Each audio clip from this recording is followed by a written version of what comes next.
Good evening. I'm Dr. Darlene Rossetti, Regional Superintendent of Schools in DuPage County, and I want to thank you for joining us. As you are all aware, our county, our nation, and our world are facing unprecedented times.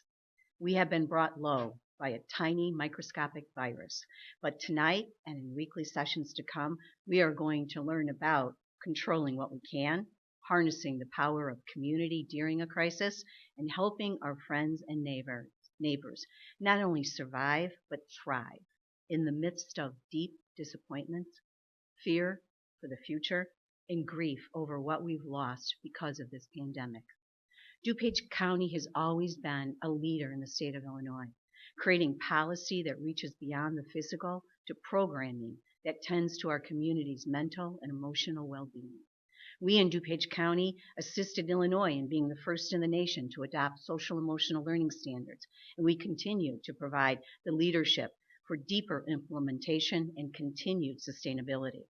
At a time when school safety is paramount in the minds of many, DuPage County ROE and other education leaders, alongside first responders and other safety experts, created a model emergency operation plan that our schools have adopted to create consistency and continuity in operations. We also wrote for and received a federal STOP grant with the focus on mental health supports. Our goal is to build capacity in all our schools for trauma-informed practices, mental health, restorative practices, and more, so all our children receive the supports they need to be successful in school and in life. Our continued leadership has not gone unnoticed by the U.S. Department of Education. In partnership with other education leaders that include ISU, not only did we receive collectively one, but two federal grants to the tune of $16 million to support school leaders throughout the state. And we were told it is counties like DuPage that show the promise and progress to further lead education into the next decades. I am proud to say that District 41 is one of our showcase districts in that arena. Those are just some of the things we're about in DuPage County, and that's why I'm thrilled to have Dr. Zarse here with us this evening to guide us as we navigate what feels like to many an alternate reality. And I want you to know that Dr. Keskowski, her board, her staff, and our sponsor, Franzik, collectively believe in the people of DuPage County. You have proven time and time again that we are a people who will step up to the plate, lead the charge, care for the vulnerable, and provide healing in times of great uncertainty. Again, I am thankful for the team of people behind this, and I would like to now turn this over to Dr. Roby from the DuPage ROA. Thank you, Dr. Setti. I just have a few logistical questions and comments. First, we are recording this live stream, and it will be available on both the DuPage ROE website and the Glen Ellen District 41 websites. If you have questions throughout the session or even after the session, you may email us at dupagestrong@dupageroe.org. That's DUPAGESTRONG, dupagestrong@dupageroe.org. We will be compiling these questions throughout the segment into categories or at the end. Please remember that your exact question may or may not be answered depending upon the unique nature or perhaps for confidentiality reasons. I'm going to now turn this over to Dr. Keskowski. Wonderful. Thank you. I get the pleasure of introducing Dr. Nancy Zarse. Dr. Zarse is a forensic psychologist and full professor at the Chicago School of Professional Psychology. Dr. Zarse is an expert in the fields of threat assessment, violence prevention, and crisis, just to name a few. She has an amazingly interesting background, so please feel free to look her up. You can find her all over on Google. We are fortunate in District 41 to have Dr. Zarse working directly with us in the development of our threat assessment plan and our ongoing team training. When we started this relationship, we never thought that so quickly we would be in the middle of a pandemic and a genuine crisis. This relationship with Dr. Zarse has enabled us to quickly mobilize and bring all of this together so that we can support our communities. As Darlene said, we will be offering a series of 4 live stream events. The content of those events will change as COVID-19, the landscape changes, and we want to be responsive to our communities and to their needs. And it's our hope that session 4 will be all about reentry to work, reentry to school, and returning to normal. So tonight, Dr. Zarse is going to help us better understand how crisis impacts all of us, how we can intentionally do things that will help us as people, as families, as organizations, and as communities. Before I turn it over to Dr. Zarse, I have to thank the DuPage Regional Office of Education and Franzik for making these sessions possible. And I know that we will have their ongoing support to pull resources together and support our communities. I'm going to turn it over to Nancy. Good evening, and thank you for joining us. I am honored to be a part of this. I am honored to be a part of a community and a district that is so forward-thinking and so willing to address the multiple layers of this crisis. And that's really what we're about tonight. We're about surviving and thriving in the face of the crisis. Tonight's lecture, tonight's session, if you will, we're going to focus on crisis. We're going to focus on locus of control, and we're going to focus on the power of community. And I think that's represented right here in this room. So as I think about my career, I've got over 30 years. I started at 12 as a forensic psychologist. But I think one of the things that has real relevance for this evening is I created a course on Israel that focuses on terrorism, trauma, and resilience within the context of Israel. It's a 14-week on-ground semester course that culminates in a study abroad trip to Israel. This is at the master's program at my school, the Chicago School of Professional Psychology. Had to get that in.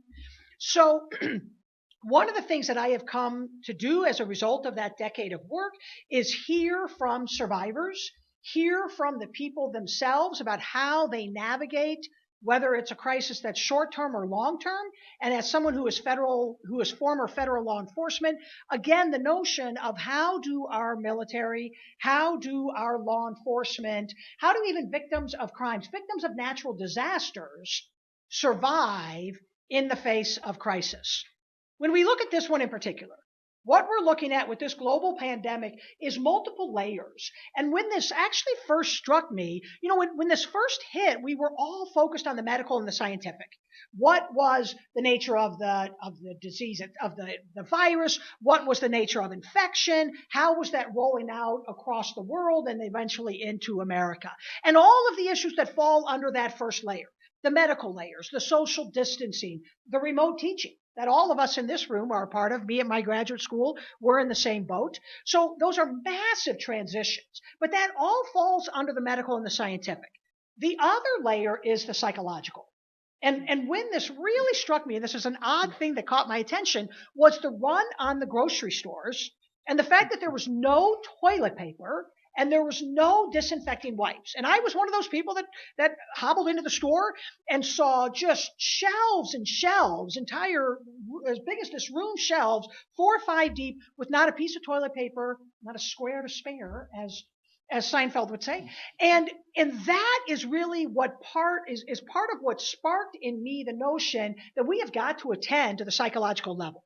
Because that run on grocery stores and other stores around the country, that was driven by anxiety. That was driven by fear. That was not about the medical and the scientific aspect of this pandemic, nor was it about what was being recommended, even by CDC or governors or anywhere else at that point. So I started to think, if we put this in the notion of survival, what are we looking at there? And the universal trait of survivors, and the numerous people that I have interviewed over the course of my career, the most universal trait of survivors is that they never give up. They just keep going. And that is going to be our key message tonight, regardless of the ambiguity, regardless of everything that we don't know. What we do know is that we are going to persevere. And we are going to support each other as a community as we come together to persevere. So if we think about survival, denial is not a coping strategy. I've had so many people just be like, oh, they're just making that up. That's just not happening. That's denial, and it is not just a river in Egypt. That is not an effective coping strategy, nor is panic, nor is making a run on the grocery stores and buying up massive amounts as if you could be in a bunker for 3 years. And then, of course, your neighbors have none of those supplies. So what is the survival tactic?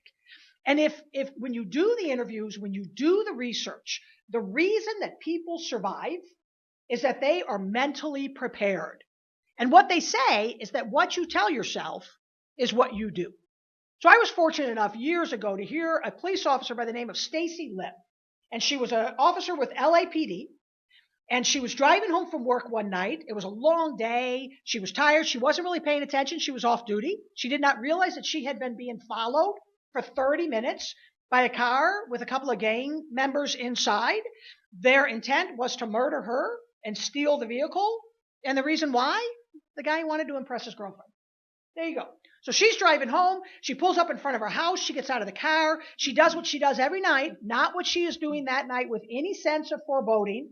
And she used to carry her gun under her armpit because she thought it was quicker to draw if there was trouble.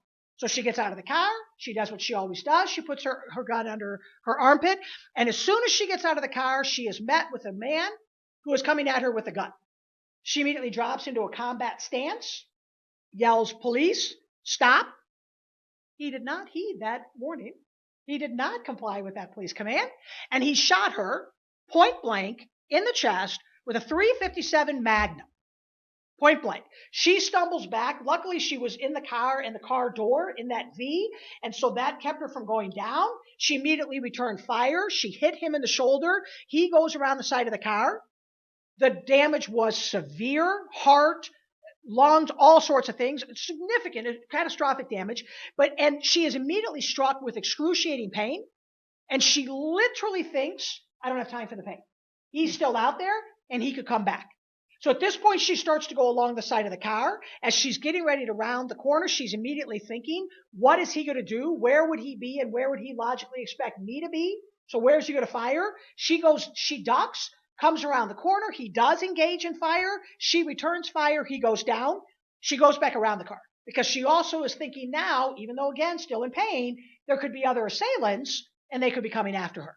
So as she starts to go around the car the other way, suddenly she is struck with an inability to breathe, and she realizes, I need medical attention now. So she starts up the driveway to her house. That night she felt like it was a vertical incline. On any other day, it was barely an incline. But that night, she starts stumbling up. Suddenly, she realizes, I'm not going to make it. She knows she's going down. She again has the forethought to think, if I go face down, I'm going to bleed out. So as she's falling, she turns on her back and lands on her back to buy just a little bit more time for the medical responders. She lived, but barely. She makes it to the hospital. The injuries were so catastrophic that the police write her obituary. Her family signs the donor cards for her organs. And at the last minute, as the family is gathered around the bed, they're literally saying goodbye. The doctor had hold of her hand, and she squeezed. And hope surfaces like sun after a rainstorm. She comes back. Her fight was arduous. It was long. It was painful. She was determined to recover fully. And LAPD offered her any job in the city. First of all, they offered her full retirement. She said, no, thank you. They offered her any job in the city. She said, I want the most dangerous beat because that's where you keep your senses sharp. And what she says, I was fortunate enough to hear her speak personally. What she says is when you are hit with something beyond your control, what you tell yourself is what you'll do. Her advice, to mentally prepare. To mentally prepare, to prepare your mind for where your body may follow. And how did she do this? How did she remain calm? How did she continue to think through so crystal clearly? And how did she survive catastrophic injuries that probably would have laid low any of us in this room? Internal locus control. Now, I'm getting a little bit ahead of myself there, but what you tell yourself is what you'll do. And that's what we're spending the rest of the night on. I'm a big believer in name it. So I think it's important that we identify that this is a crisis And it is truly unprecedented. And if we don't name it, how do we address it? How do we manage it? So often we kind of don't want to put a name to something for fear that that will make it worse. I think it's the exact opposite. I think it's harder to figure out how to manage a problem if we don't name the problem that is in front of us. And the same thing applies here. We are in a crisis, an extraordinary moment in time that I personally think we will tell our children and our grandchildren about. We will talk for the rest of the history of this country about what happened in the pandemic of 2020. And we are in a crisis as a community, as a city, as a state, as a country. We are in a crisis as a world. So let's first understand what it means to be in a crisis, because we all feel discombobulated. Let's try to understand what that's about. A crisis overrides your normal psychological and biological coping mechanisms. So the things that you normally do in the face of a problem just aren't enough here. That's part of what is so discombobulating. And as a result, we feel overwhelmed and we feel powerless. And the more those emotions rise, the less we are able to get rational thinking. So I'm also a hostage negotiator. I worked for the Federal Bureau of Prisons, and I was on the teams for over a decade. And what any negotiator will tell you is it's kind of what we call an emotional seesaw. So when emotions are high, judgment is low. Now you guys can immediately start applying this to the schools. Heck, we can apply it to our families. Anybody who's a parent can apply it to their children. Anybody who's divorced can apply it to their exes. We can go on and on and on. But when emotions are high, judgment is low. And so if you think about part of what hostage negotiation is, or even crisis intervention as a psychologist, what we're trying to do is balance out that emotional seesaw. Because as we get emotions to come down, usually we can get to a more rational way of thinking. But in the midst of the crisis, most of us are not Stacy Lim, and we're not necessarily there in the midst of that crisis. And so, as those emotions heighten, then we feel the physiological arousal, the effects of our autonomic nervous system, where we start to feel internally that agitation. That also leads to anxiety. And that anxiety further interrupts our ability to think clearly. So at this point, we're starting to cycle our body to our minds, to our emotions, and we're just cycling and making it worse. Which is why if you think about somebody who's really, really agitated, and if you say, oh, calm down, it never helps. Never does that help. And what we're trying to say when we say calm down is stop talking. The exact opposite is true. If we let somebody vent, that's one of the ways that we bring down that emotion and bring up that rationality. Okay, so the person that's in crisis. First of all, that person perceives the event as both meaningful and threatening. So as you talked about in your opening comments, we have massive changes in our society. And I love that you talked about the loss, that we are grieving losses as we go, the things that we had planned on that we are not right now able to do.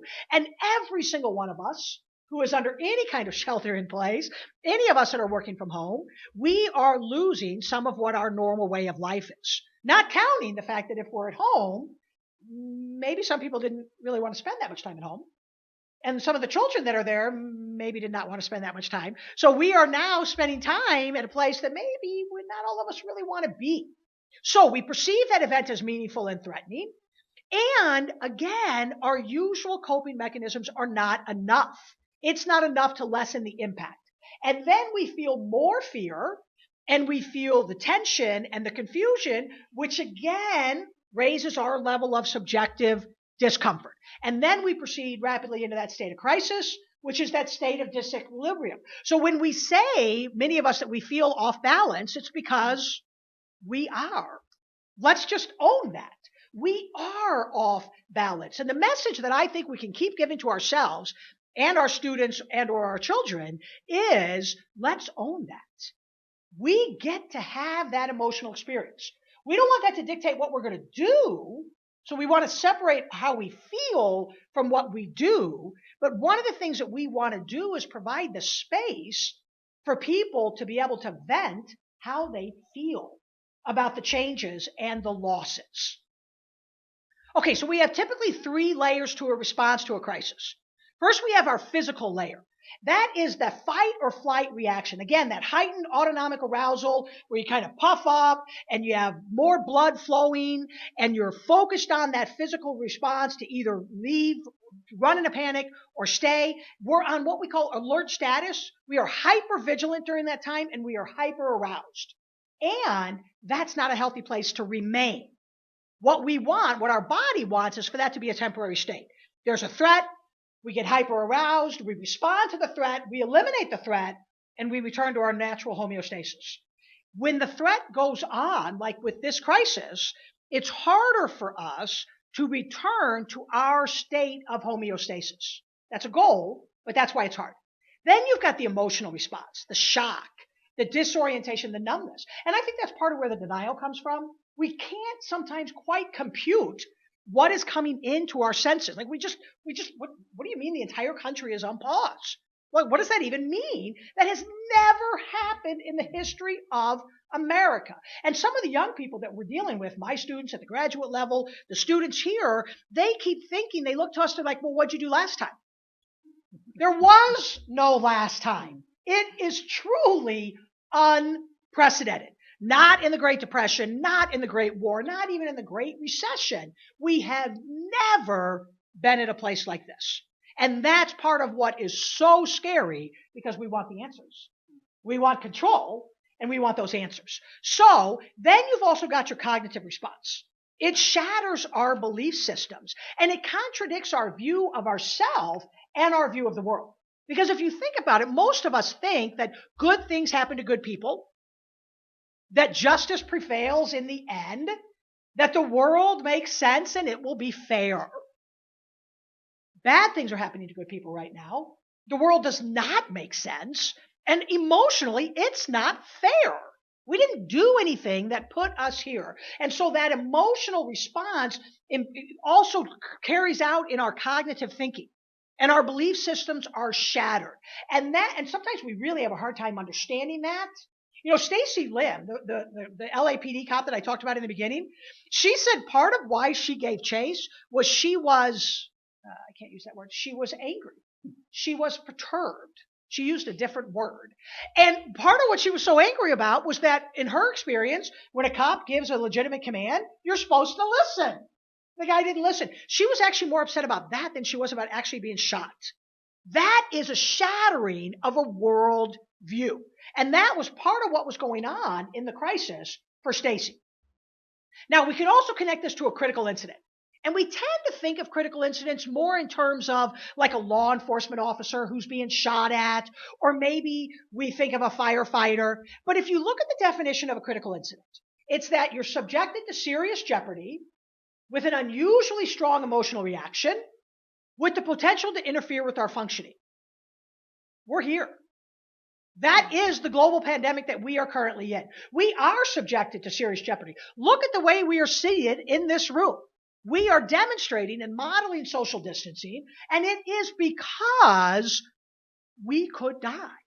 We are in serious jeopardy. Again, let's own that. And there is an unusually strong emotional reaction. You said earlier you wonder if this is going to be the death of handshakes in Western civilization. It is such an extraordinary moment for us, and it has the potential, in fact, it's beyond the potential, it is interfering with our usual functioning.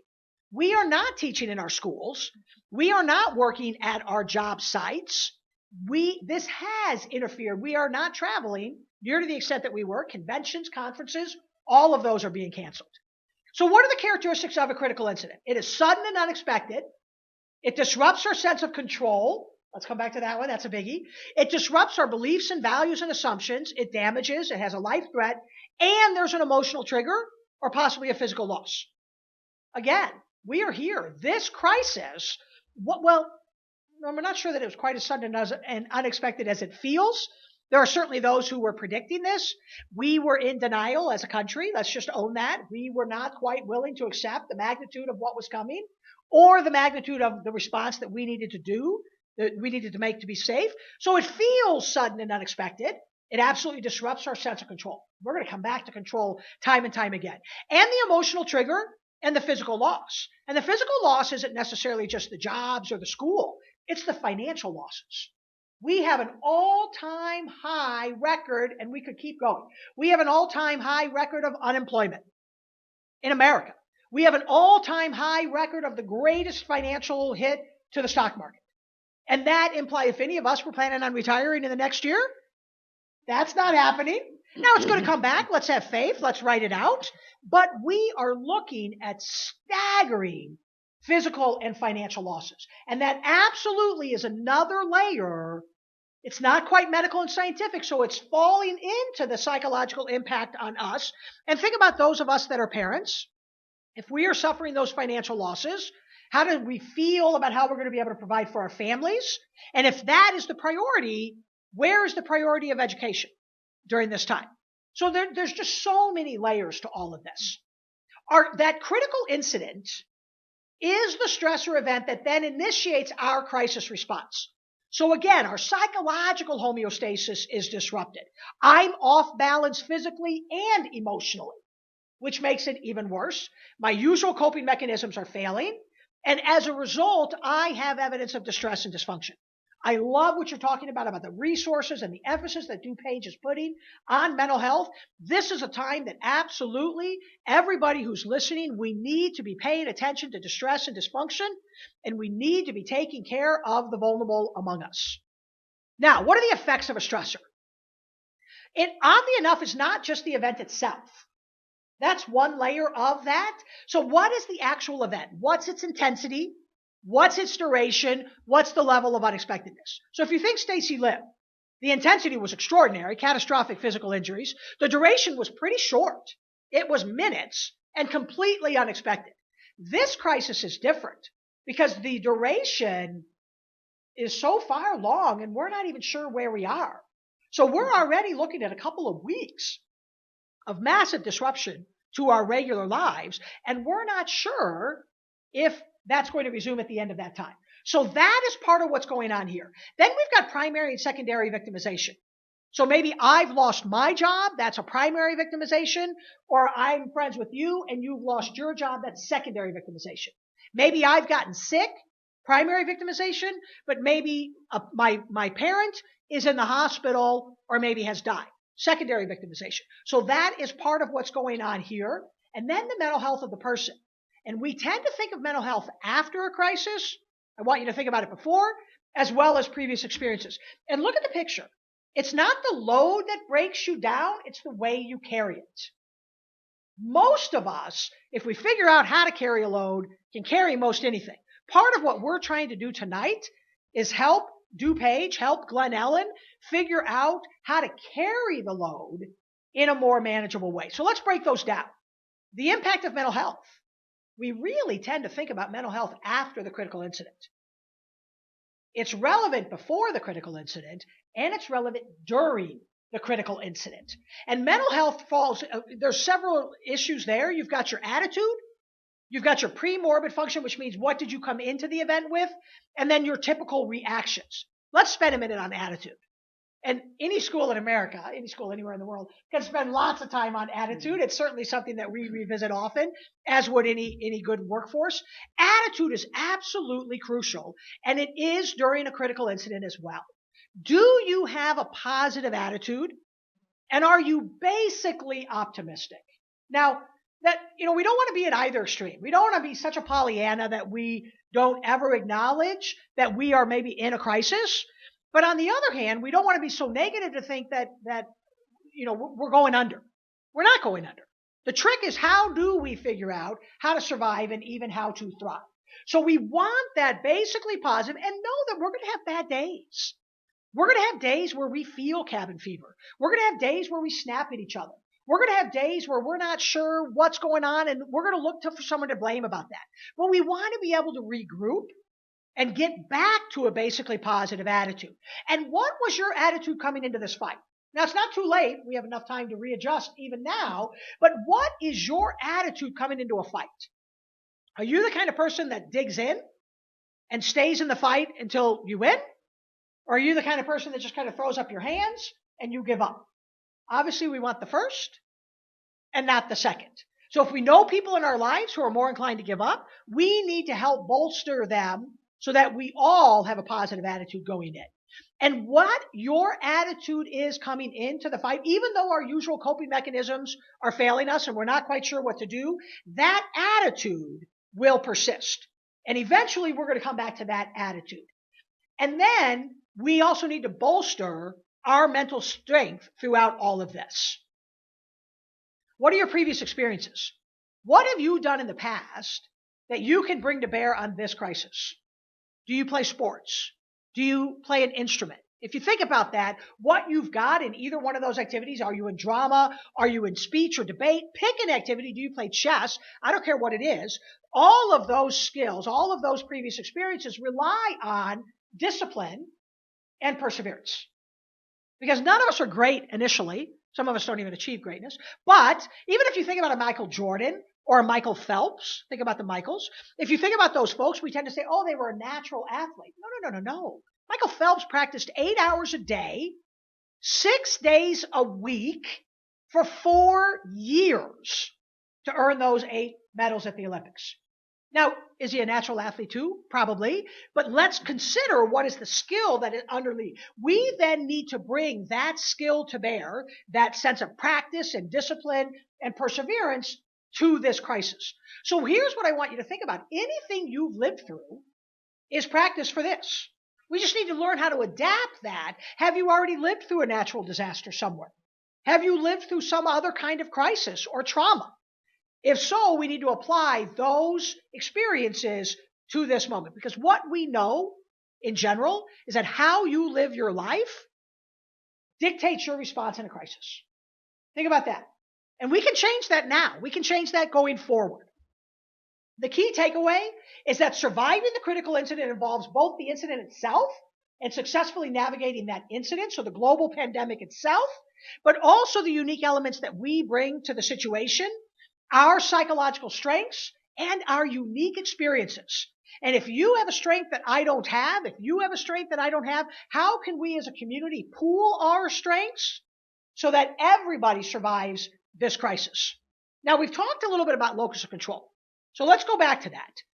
Locus of control essentially is what you believe about the connection between your behavior and then what happens. And there's two kinds. There's an internal locus of control and an external locus of control. With an internal locus of control, you believe that a great deal of what happens in your life flows from your own actions. Now, if you have an external locus of control, you assume that what happens to you is the result of luck or fate or other people. Okay? So let's look at that again. Internal locus of control is about your ability or your perceived ability to control your reaction to the situation and control the environment around the situation. So again, here we have no control over the global pandemic itself. We have control over how we respond to that. Now, with an external locus of control, you feel controlled by the situation. So it really boils down to control. But the distinction is understanding what I have control over and what I do not. So with an external locus of control, there's nothing I can do. It's just kind of happening around me and it's just going to roll over me. An internal locus of control is I am going to control what I do have control over. So again, when I go to Israel, one of my partners there, Dr. Nutman Schwartz, is a social worker. She's also a professor at a college in Sderot, which is the town that's closest to the Gaza Strip. That town, Sderot, is the target of more terrorist attacks than anywhere in the world, and as such has the highest rate of PTSD on the planet. My group, we spend about 9 hours there every single year. One of the things Dr. Nutman Schwartz talks about is that she no longer wears dresses or skirts to work. Because when the siren sounds and she has to run for the bomb shelter and she's driving, she's had to pull over on the side of the road and dive into ditches to be safe. She has no control over that. She has control over the skirts. She no longer wears heels because she has to run for the bomb shelter. And she in Sderot, they're so close to the Gaza Strip that they have 15 seconds from the sounding of the alarm to make it to the bomb shelter. She can't afford to wear heels anymore. She has no control over the terrorist attacks. She has control about how she dresses herself so that she is the most equipped to run to safety. That's what I'm talking about. When you stay in the fight and you do not quit no matter what. And it also impacts our coping strategies. With an internal locus of control, we are more inclined to seek solutions to vary the strategies. Oh, that one's not working. Now what's plan B? Plan B's not working. Let's go to plan C. And we adapt. And that's part of what we're doing. If you think about it, if you have a plan A and then you have a plan B, you're adapting to the circumstances that are in front of you. That indicates to me that you probably operate for the most part with an internal locus of control. So trust yourself. We have within us, you have within you what you need, regardless of the external circumstances. We just need to remember to get back in touch with our internal locus of control. And the bottom line is understanding the power of your capabilities, not waiting for the government's capabilities, not waiting just for medical sciences. What are our capabilities? And with an internal locus of control, you believe that you have control over what you do. And with that belief, you do. That's one of the important takeaways. Now let's segue into the power of community. One of the other places I go when I'm in Israel is Ala Village, which is an absolutely phenomenal residential facility that deals with the absolute most disabled people in society. And it was founded by one of the generals from Israel's Defense Force, which is like their U.S. Army. And General Alman, who's the guy on the right, had a severely disabled son. And that son was reaching adulthood, and there were going to be no more services in Israel for his severely disabled son. And the general adapted his prior experiences, because if you think about it, what is a fundamental element, a fundamental principle for the military? Leave no soldier behind.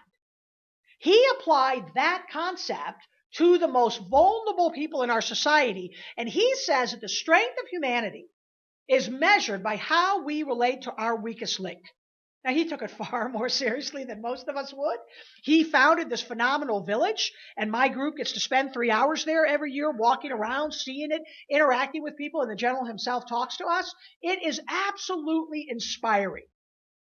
There's also been studies that what are the protective factors in stress reaction? And this right here, the importance of community resources, is pivotal. And that falls into 3 elements: leadership, preparedness, and community relationships. Even if you think about what we're talking about in our relationship, that was preparedness. Now, we weren't preparing for this.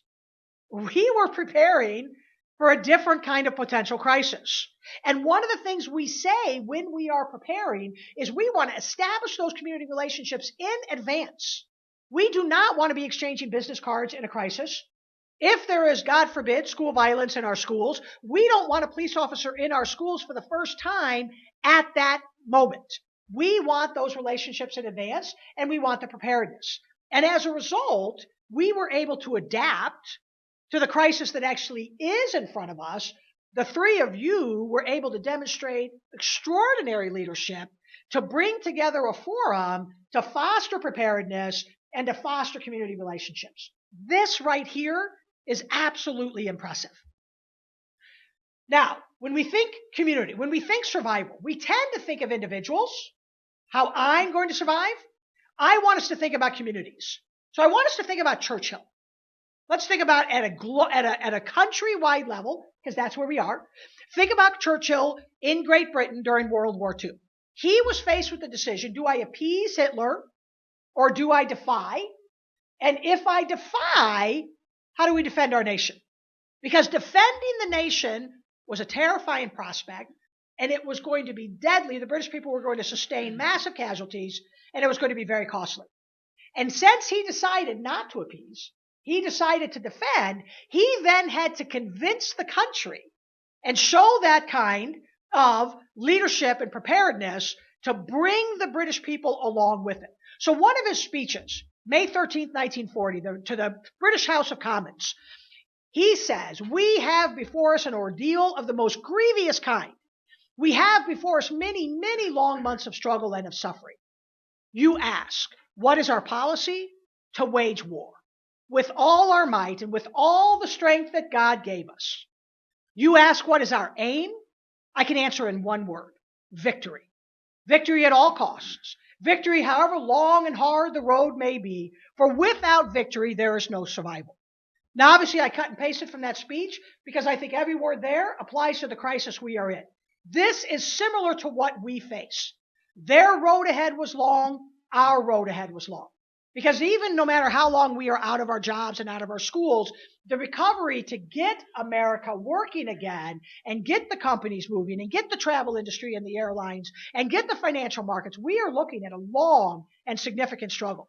And that's not even counting the pandemic itself and what that's going to do to our sick and possibly to those who are going to die. But let's remember the ultimate goal, and it is not just the survival of me as an individual. It is the survival of us as a community. And putting that in perspective can help to motivate us. And what Churchill realized was that the true power of the British people did not lie in any one of them as individuals, but in their collective strength. And so he came together again, and he spoke to the British Parliament on June 4th of 1940. The situation in Europe had gone from bad to worse, and all indications pointed to defeat for England. So Churchill again addresses the British Parliament, and he says, I have myself full confidence that if all do their duty, if nothing is neglected, if the best arrangements are made, we shall prove ourselves once more able to ride out the storm, to outlive the menace. We shall go on to the end. We shall never surrender. Again, I think every word of the cut and pasting that I used here applies to the crisis that we are in. His speeches pointed out that we need to both be prepared and be prepared to adapt, because there is so much in front of us that we still do not know. And what Churchill did was prime the British people to survive by engaging their previous experiences and their resolve. And studies show that performance under stress is enhanced when people think they can handle it. And our message tonight, our collective message to the entire community that is watching us, is never underestimate the power of the mind. We just need to apply the power of that mind to the crisis that is before us. So when we look at attitude and when we look at leadership, know that a positive mental attitude is critical to surviving versus succumbing that crisis. In the face of danger, you need to marshal your willpower, your resolve, and your strength, and know that occasionally every single one of us are going to stumble. We are going to have bad moments, or we are going to have bad days. The challenge is to pick ourselves back up again and re-engage in the fight and re-engage in that positive mental attitude. And research consistently identifies leadership as a pivotal component of resilience. And again, that is what this room is demonstrating, is leadership. Because leaders become great not because of their own power, but because of their power to empower others.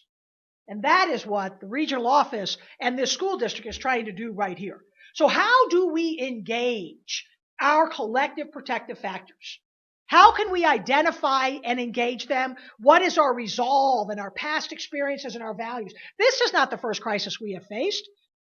It might be an unprecedented crisis, but it is not the first crisis we have faced. And we have the ability to control our own actions. Again, I do not have the ability to impact the global pandemic. I have the power over myself. And that confidence and that positive mental attitude will transmit and influence the people around me. And we think about our social support, our community. Social support is a significant factor in the face of any kind of trauma, and it is actually the single greatest protective factor against developing PTSD in the face of trauma. Isn't that humbling? It's not psychologists. It's not people like me. It is social support. And every single one of us out here have access to social support. We need to mobilize it. We need to use it. We need to sometimes admit, I'm having a bad day. I need some help. We need to look at our local volunteers and our neighbors, demonstrate, live out that community pride, and again, not just public or agencies. What is our internal locus of control? Because the power of community is all about identifying what you have control over. And in this instance, we have control over social distancing. Now, that might be a bit of an imposition, and it is pretty darn inconvenient, and I think probably any of us across the board would say that it is. So let's not just look at it as an imposition. Let's look at it as an indication, as a demonstration of an internal locus of control. That is something I do have control over for myself and for the people I come into contact with. How do we value community over personal interests? So if we think about those spring breakers down there on the beaches in Florida, those people are valuing themselves over the greater good. We want to foster the exact opposite. We want to put the greater good above any one of our mild inconveniences. And we want to help others where we can and as we can in safe ways, but we want to help them and maintain that positive attitude. And remember that attitude is a choice.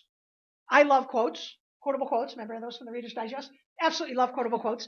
And there's a quote that says that it takes a lot of thought and effort and downright determination to be an agreeable person. Sit with that. It takes a lot of thought and effort and downright determination to be an agreeable person. So let's make the choice. Let's put in the effort to be an agreeable person and maintain a positive attitude. And here is the bottom line of tonight.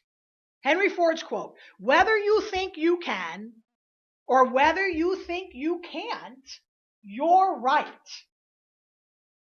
We can. Let's move forward with that. So I'm going to go to the questions. This is who I am. And then I'm going to go through my references. I'm in academia. I don't want anybody to think I'm plagiarizing. Okay, so back to the questions. All right, I just want to remind the general public that if you do have questions, and we do have a few here, that the email address is dupagestrong@dupageroe.org. That's DUPAGESTRONG, dupagestrong@dupageroe.org. And again, a reminder that we have recorded this broadcast, and it will be available on both District 41's and the ROE's websites, along with a list of resources that will be available and posted sometime in the next few days. First question we have a couple that are related kind of to mental health, social emotional learning, one particularly for perhaps a school leader to jump in, and the other perhaps anyone who this might address. Within the framework of e-learning, how do you know that, or what do you know that schools are doing to promote the mental health and social and emotional health of students? And along with that, is there any kind of a prediction for the increased need for local mental health supports as we navigate this significant change in our daily lives? And what should we be preparing for now? So first, from a school perspective, what are schools doing to address their students? And then from a broader community perspective. I can speak from the school perspective from what I'm doing I want to bring that closer to you. and what I hear my colleagues doing in districts around us. So part of e-learning is that we are keeping our kids engaged and continuing to give them access and opportunities to do schoolwork, to do some learning, and really to maintain skills. But the bigger part of what all of us are doing is keeping kids engaged and keeping a connection with their teachers, to some extent with their classmates. Building principals are reaching out. The layer that many don't know about is we're also doing individual check-ins with maybe families who are more vulnerable or students who are more vulnerable. For many families and many students, we are the only level of mental health support that they have access to or get. So those services and supports are continuing. They look different, but we are doing wellness checks with families. We are doing wellness checks as an entire organization with each other. So who are our more vulnerable staff members? We're taking care of ourselves so that we can continue to take care of our students. And I think that's true across the whole county as well. I'm hearing the same thing. I'm seeing the same thing. We have a really strong partnership with CASEL, the Collaborative for Academic, Social, Emotional Learning. We're trying to get information out, research out, strategies out. And I had mentioned that we have a STOP grant which focuses on mental health. And we have trained people in many of our school districts right now. They're implementing many of those practices that they have been learning about and practicing throughout the course of the year.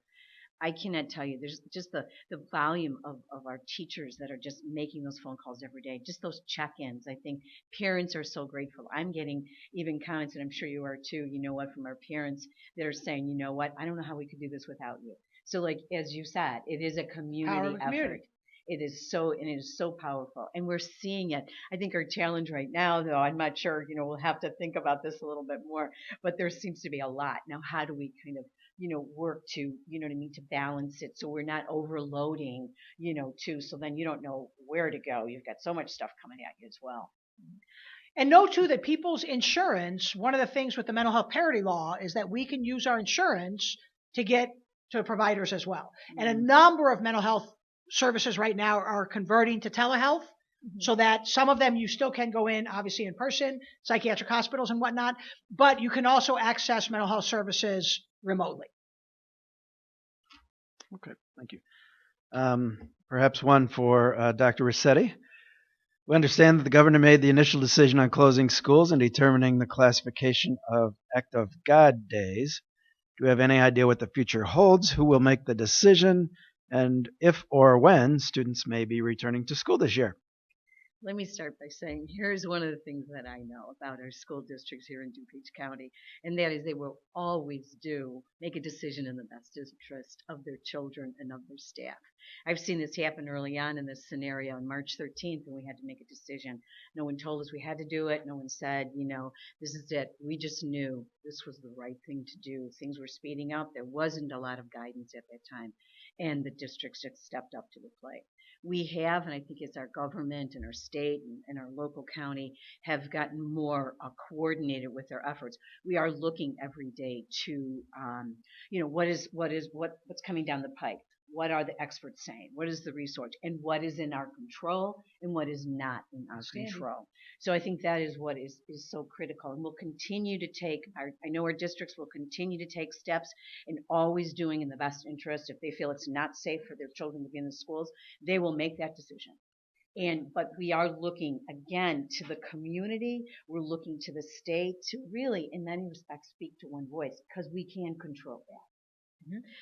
Nancy, I think too the part that we control and that we've started working on, it was very interesting that you talked about Churchill because we used this room and I was referring to it as our situation room, and this board was filled. And so for people out there to understand what it takes to close down a school and do it well is a phenomenal amount of work and commitment. And I know every district in the county was going through the same thing. But what we control now is how we start to plan for a situation A, B, and C, depending on how long this closure is. And so, to assure our community that we are prepared if in the event that we're coming back the week after next.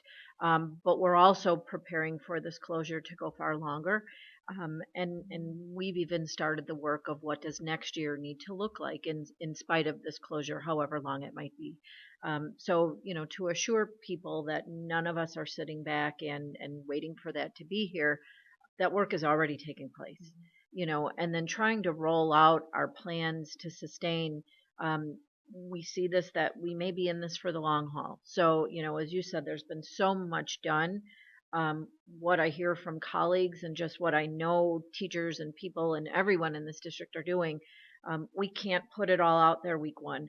We have to continue to work on this and get a little bit better week by week by week. Our plans were really meant to be for a snow day. They were not put in place and planned for an extended crisis such as this. But our commitment is that we have to sustain this and do it well for the duration, whatever that duration might be. And if you bring that back, there's actually another layer that you guys left off. So if you think about what this district has control over, it's not just the planning and the preparation, it's that you will continue to care. And I think that's a big message for the families, the students, the parents, the community members who are not part of this district to hear that we are committed to caring and we do have control over that. Okay, we had a request to make sure that we post these slides in addition to the recording. It's a little hard to see apparently. Let me think about that one. So I'll get back to you on that one. Okay. And in addition, some of the resources. And as a reminder, we will be posting some resources on our websites in addition to the recording of this event. And those of you who have questions, even if you are not asking the questions now, you can ask them at any time, and we will either work them into future presentations or we will compile the questions and put a list of responses of some type in general out on our websites in addition to that. So if you have questions after this session as well, you can still email DuPageStrong at DuPageROE.org, and we'll continue to take those questions for the next several weeks. Another question. What do you suggest sharing with our children? How much and what level in particular if they are very anxious? I think you go at that from an age-appropriate and socio-emotional appropriate level. Because depending upon the maturity level of an individual child, it's not going to be the same. A 12-year-old is not a 12-year-old is not a 12-year-old. So we need to be appropriate, and we need to realize a couple of things. One, we're going to talk differently to the elementary school than we are to the high schoolers. But also know that we of our generation tend to be a little bit naive about the extent of information that they are getting on their own. So I think one of the best things we can do is think about our communication strategies, give them time to vent, and give them time to ask us questions, and we will have a sense of what they want to know and what they're ready to hear. And know that that is going to evolve over time. So what they want to hear today and what they're ready to hear today might be different than next Monday. And as their losses build up, their questions are going to change. So I would say it is variable, but do an awful lot of listening. And then make sure that if you as the parent or the teachers are doing the listening, make sure that you have your support network who is doing the listening to you. So care for the caretakers. And especially for those of us who have, for the families in your district, or actually anybody who's listening, that have the more vulnerable among us, the more at risk, the needier among us, those parents, those caretakers need to make sure that they are enlisting help to help them through this time. Because it's a bit of a strain on all of us. So let's make sure that all of us are seeking the support that we need. And listening is key. Let people speak. A speaker in my Israel class was a Holocaust survivor. She said to me something that was so profound. She said, life is not comparative. It is experiential. So one of the things that my students say to me is, well, I feel like I can't complain about this when people are dying. That is comparative. We get to have the experiential, how do I feel about what's happening here?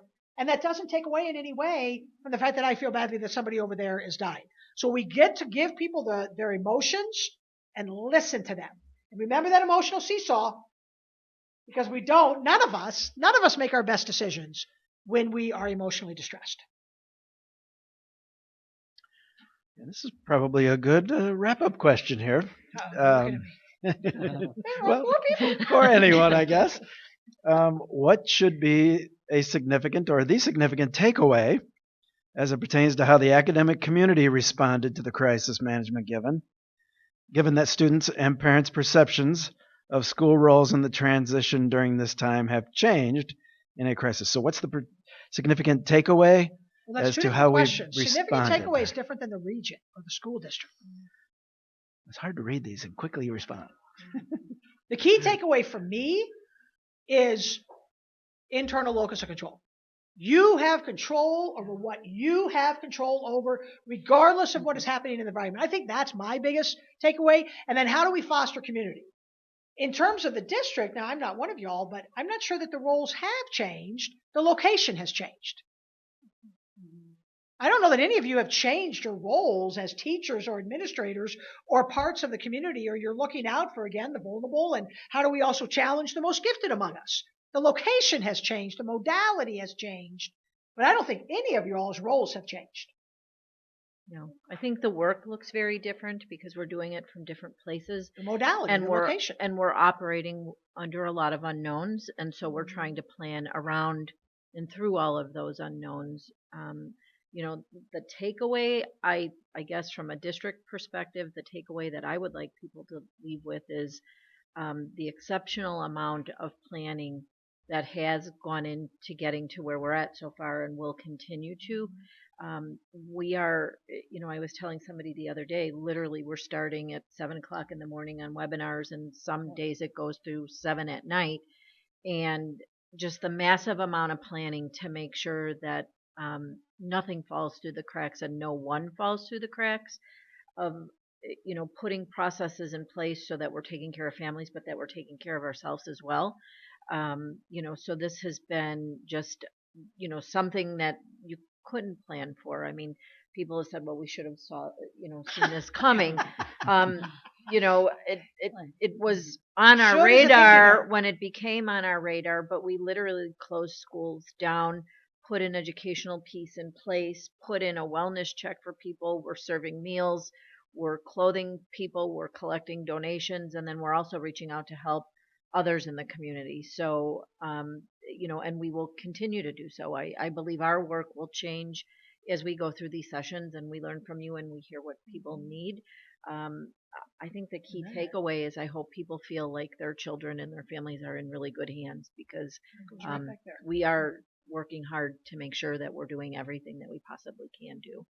I think the one thing that I would add when we talk about, supporting our families, I think there's greater accessibility.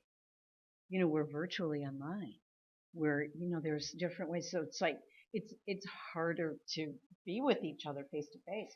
So I think that we're there. I mean, and sometimes it's a little scary. So we do need, again, boundaries. Put the phone away. Boundaries. We have control over going and getting a good night's sleep that night, right? But I do think the accessibility, as far as our parents and our students, they have greater accessibility, I think, right now, which is supporting them, I think, in even more ways than we have before.